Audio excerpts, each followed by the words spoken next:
মুসা নবী একদিন আল্লাহর কাছে কয়, আল্লাহ ফেরাউনে তো জ্বালান জ্বালায়, তুমি কি ফেরাউনকে গজব দিয়া ধ্বংস করতে পারো না?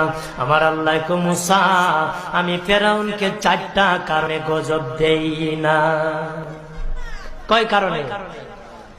ফেরাউনকে 4টা কারণে গজব দেই না। 1 নম্বর কারণ হলো, রে মুসা, সারাদিন ফেরাউন বলে আমি খোদা, আর রাত যখন হয়ে যায় জঙ্গলে যায় করলাম আমি জানি তুমি খোদা, আমি খোদা না, কিন্তু আমারে মানুষ খোদা কইলে ভালো লাগে, খোদা কইলে ভালো লাগে।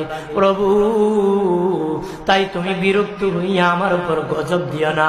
আল্লাহ বলে, মুসা রে, ওই ফেরাউনে রাত্রির দুয়ার কারণে আমি আল্লাহ তার উপর গজব দেই না। 2 নম্বর কারণ হলো, আরে মুসা তোমার মুখে দাড়ি, ফেরাউনের মুখে দাড়ি, তোমার পরনে জুব্বা।